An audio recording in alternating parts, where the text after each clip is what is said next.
Bonjour. Alors, aujourd'hui, j'aimerais partager Jérémie 12. Au début, quand j'ai lu, j'ai dit Seigneur, qu'est-ce que tu veux dire? J'ai même fermé la Bible et pris un autre passage.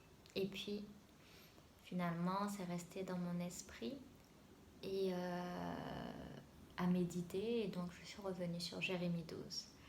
Alors, et le verset que je voudrais partager, c'est Jérémie 12, verset 14. Ainsi parle l'Éternel sur tous mes méchants voisins, qui attaquent l'héritage que j'ai donné à mon peuple d'Israël.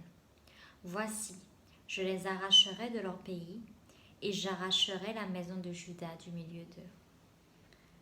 Verset 15. Mais après que je les aurai arrachés, j'aurai de nouveau compassion d'eux, et je les ramènerai chacun dans son héritage, chacun dans son pays. Et s'ils apprennent les voies de mon peuple, s'ils jurent par mon nom en disant l'Éternel est vivant, comme ils ont enseigné à mon peuple à jurer par Baal, alors ils jouiront du bonheur au milieu de mon peuple. Mais s'ils n'écoutent rien, je détruirai une telle nation, je la détruirai, je la ferai périr, dit l'Éternel. Et en relisant ce verset, Dieu dit qu'il donne la récompense aussi aux méchants s'il fait le mal. Mais ce qui m'a touchée, c'est que Dieu dit que s'il revient en fait de sa mauvaise foi, certes il aura subi, mais Dieu aura compassion de lui. Et ça m'a parlé parce que finalement dans toute la Bible, on peut penser que oui, c'est vrai, Dieu s'est choisi un peuple, le peuple d'Israël, pour finalement partager au monde qui il est. Et si on actualise ça maintenant, Dieu s'est choisi aussi un peuple pour révéler aussi au monde qui il est, et surtout révéler finalement à ceux qui ne le connaissent pas, à ceux qui font le mal ou méchants, finalement aussi de revenir de leur mauvaise foi. Et Dieu dit, cette promesse est toujours valable, qu'en fait Dieu aura compassion aussi d'eux, et finalement c'est ça que doit être le but de notre vie, parce que la Bible dit que Dieu est venu sauver le monde.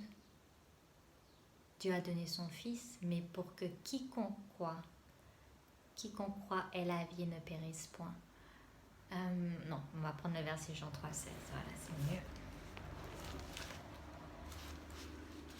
Car Dieu a tant aimé le monde, car il a donné son Fils unique, afin que quiconque croit en lui ne périsse point, mais qu'il ait la vie éternelle. Voilà, c'est ça. Car Dieu a tant aimé le monde qu'il a donné son Fils unique, afin que quiconque croit en lui ne périsse point, mais qu'il ait la vie éternelle. Dieu en effet n'a pas envoyé son Fils dans le monde pour qu'il juge le monde, mais pour que le monde soit sauvé par lui.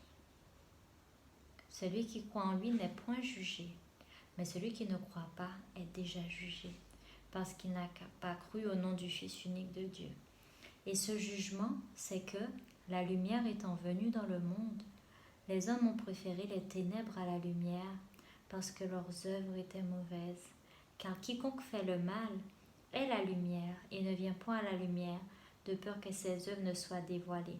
Mais celui qui agit selon la vérité vient à la lumière, afin que ses œuvres soient manifestées parce qu'elles sont faites en Dieu.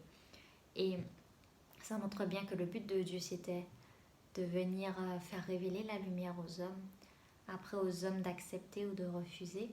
Mais finalement, ça a toujours été ça, venir se révéler à l'homme. C'est ce qu'un peu j'ai partagé hier.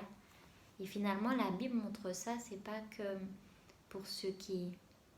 Dieu invite chacun à reconnaître et à croire en lui, à croire en Jésus-Christ.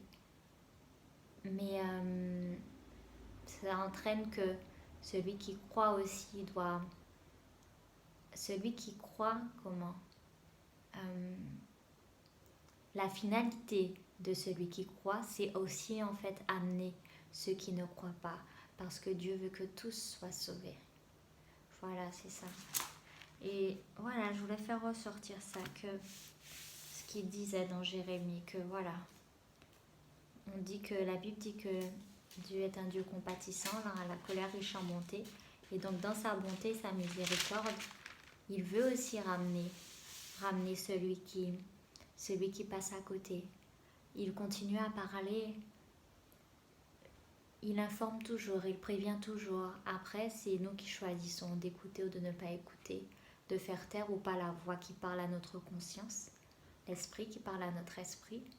Mais voilà, gardons ça que nous ne sommes pas là que pour nous, mais nous sommes là pour que les autres aussi puissent savoir ce que nous apprenons nous aussi sur Dieu.